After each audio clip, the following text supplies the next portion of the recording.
All right, Zach, let's check out some of your second run at Stratton. I put you up here against the winner, Lance, just for a little comparison.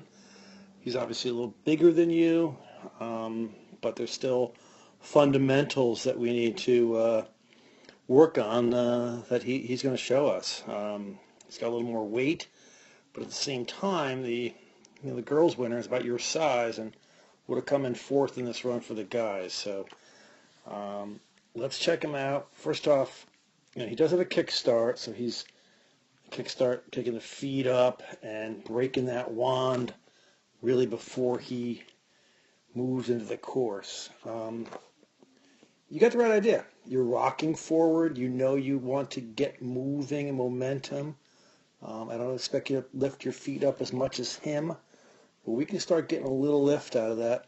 If we lift our feet a little bit, we can get a little bit more onto the course with some momentum. But all right, onto the course though.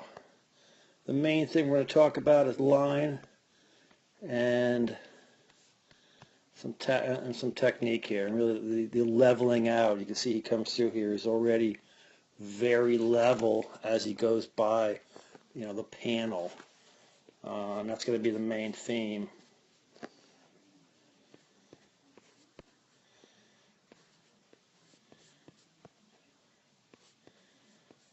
So you can see here, you're starting off okay. It's okay to have what we call inclination, but we have to actively level and bring our outside hand down and out over the downhill ski. Earlier, we have to get leveled by really the fall line. We got to be able to pressure the ski better. It's very hard to pressure the ski, in that position. He comes through here. He's very level when he's really at the panel. So by getting his shoulders level, it allows for angles. He has upper and lower body separation. It allows him to stand strong on the outside ski. You really can't stand strong on the outside ski in that position. So, which really means that, unfortunately, your skis don't come around fast enough. Your arc kind of lengthens. You can see him, he kind of messed up here because he tried to take a tuck and it didn't work out. But you could see that he gets very level right by the panel there, extremely level, and your orientation is here. So we can't pressure ski as much. We can't bend the ski. And because of that, and that's how we make, tighter radius turns, by bending the ski more.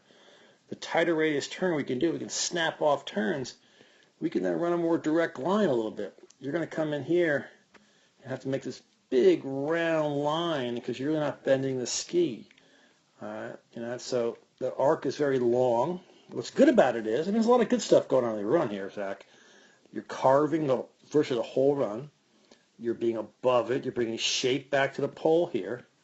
You're finishing with direction done by the pole. That's everything we're asking you to do, which is good. But if we can level out more and really force the issue, you've got to force ski around. You kind of lay it up and almost kind of see where it takes you. And it took you right where you wanted to be, but so you're covering more ground. You're taking this high round line. You can see where this guy comes in a heck of a lot more, lower. He's intersecting rise lines still. He's not going straight. He's not going straight at the pole. He's intersecting rise line with the skis pointing out and away from the pole and bring shape back, but he's just intersecting it much lower down the hill than where you are. So he's covering less distance. He's got to really pressure the ski so it really comes around fast. Yours is a very long, drawn-out turn.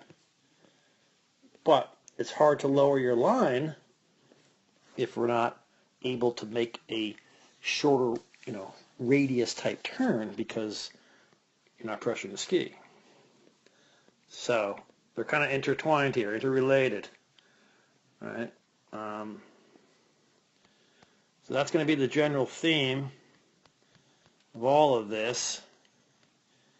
You can see, in here, I took these pictures from really the standing exact position, so you can see here, he never gets himself, you can't ever see him on this side of the panel above where you can see you, so it means you took a nice wide round line to kind of end up into the same place as he did.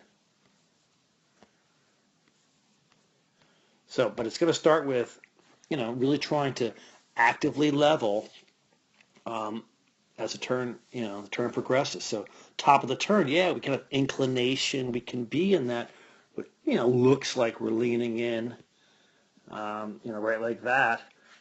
But then from here on in, top of the turn will look like this, and arms out to the sides like that. But as the turn progresses, getting to the fall line, it's got to look like this, shoulders level, and the hands more out in front.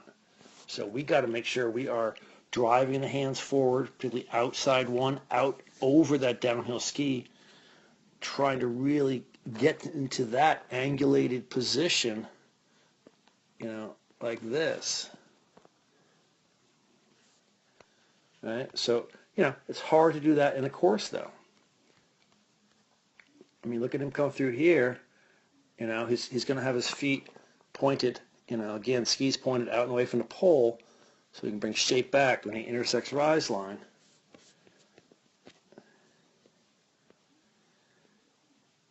All right, we're on the same gate here. He's just much closer, giving himself less room, and he's able to snap the turn around. But you can see also the angles that he produces. You're going to drift out here, but you look at your angle compared to his. So you're making good turns. Don't get me wrong.